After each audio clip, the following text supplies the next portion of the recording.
name is Deidre Carter, and I will be interviewing a client about a registered nurse role. First of all, I would like to talk about what a nurse's role is. The role of a registered nurse is a cornerstone in healthcare delivery, requiring a blend of clinical expertise, clinical thinking, emotional intelligence, and patient-centered care. RNs are responsible for assisting patient health problems, developing and implementing nursing care plans, administrating care, educating patients and family, and cooperating with interprofessional teams to ensure continuity and quality of care. This role is essential in diverse settings, including hospitals, long-term care facility clinics, and community health environment. This was cited by Wittenberg, Goldsmith, Chin, and Prince Paul, 2024. Required skills and qualifications of RN. You must have license, concurrent RN license in practicing states. Education. Associate's degree in nursing or bachelor's of science in nursing. Clinical competence, proficiency in patient assessment, medication administration, wound care, documentation, and the use of EHR systems. Critical thinking, ability to quickly analyze situations and make informed decisions under pressure. Communication, strong verbal and written skills and interact effectively with patient, family, and multidisciplinary team. Compassion and empathy, patient-first mindset, especially in high-stress or emotional demanding situations. Adaptability, ability to respond to changes in patient statuses. Technology of healthcare protocol. This was cited by McAdams, Reynolds, Kim, Erickson's 2025. Now we will get to the interview. The first question that I would like to ask you, can you walk me through your nursing background and highlight your most recent clinical experience? Hi, yes ma'am. I've worked at MedSurg for a year, and I did L&D for a year also. What was your experience with that? Did you like that? Yes, I loved it. So MedSurg was laid back. It was like calm. I loved L&D more. That's my area right there. So so you like delivering babies? Yes, absolutely. Okay. So the next question would be, what led you to pursue a career in nursing? Well, for the longest, I've always known that I wanted to help people. And my senior year of high school, I came to the conclusion that nursing was the way to go. Okay. Yes. So we're going to do some behavioral questions. Okay. So I would like to ask you some questions, like if you was in a situation, like what would you do? Yes, ma'am. Tell me about a time when you had to deal with a difficult patient or a family member. How did you handle the situation? This is when I was working at L&D. The patient's mom felt like she knew what was best for the patient.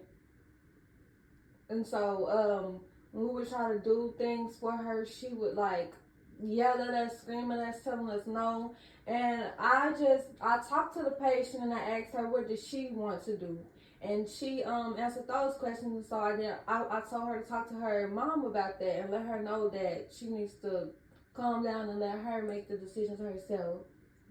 Okay. So we will go to the clinical and situational competency. And I would like to ask you, how do you prioritize care during a shift with multi-high audacity patients? That's a good question. So I basically just go to the patient that needs care the most at the moment. I go to them first, and then I basically line it up like that. Okay.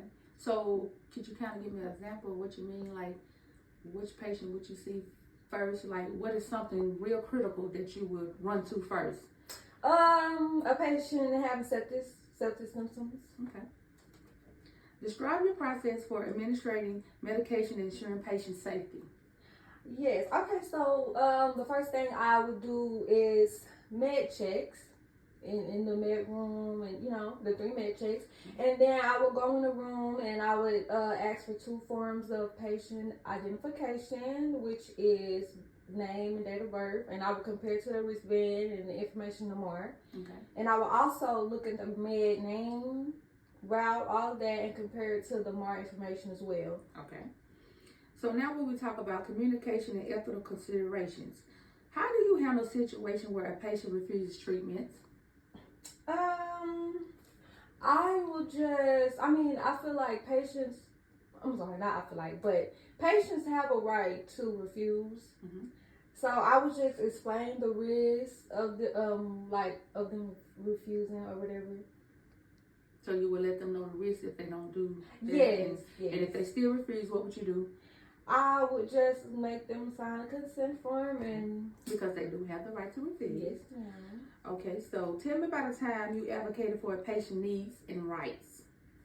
Okay, I was working in med surg, and my patient was in pain and wanted pain meds, but there wasn't any in her order.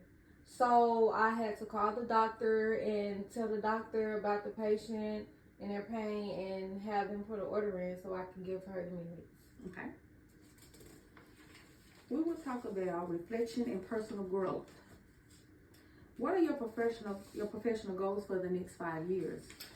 Yeah, so over the next 5 years, I plan to expand my studies. I want to get my my master's, my doctorate.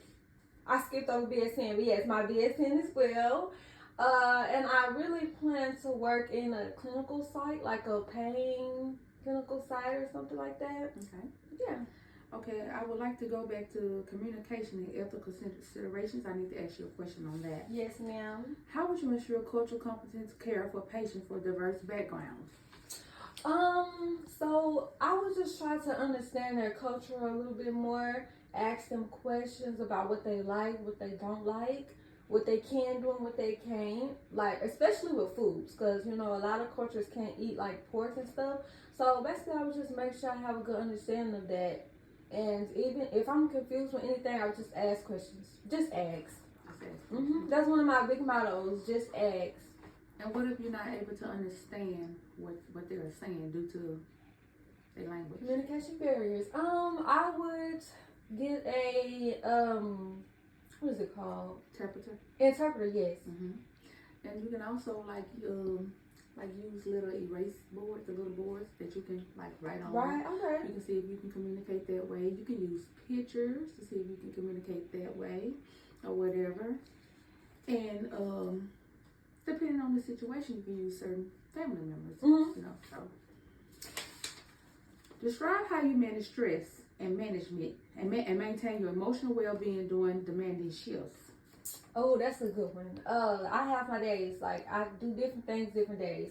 Sometimes when it gets too hard, I go in the bathroom or the nursing area, and I just take a deep breath, count to 10. Sometimes I have to just get out the hall for a little minute and just take a break. Okay. So when you go take a reliever, relieve some stress, and you come back, what do you do? Do you notice that everything have calmed down? Did that help you?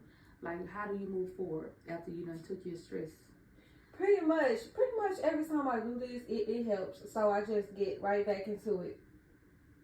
I just get right back into working. Can you describe a stressful time that you have had on a job site? Yes. L&D. It's just sometimes it gets overwhelming with all the Things watching. going on. Yeah, it gets overwhelming a lot, and so I would have to step off, take deep breaths, and come back. What situation was the most overwhelming for you? Like was it the patient having a baby, or was it the afterbirth, or was it the baby? Actually, it was seeing the patient in so much pain. That'd be the worst for me because it'd be so sad. So yeah, it's really that. Seeing them in so much pain, seeing them crying and hurting, and I just want to make them feel better. Do things to make them feel more comfortable in their position. Okay. What do you believe is the most important quality in a nurse, and how do you embody the quality in your practice? I feel the most important quality in a nurse is just being caring, being genuinely caring for your patients.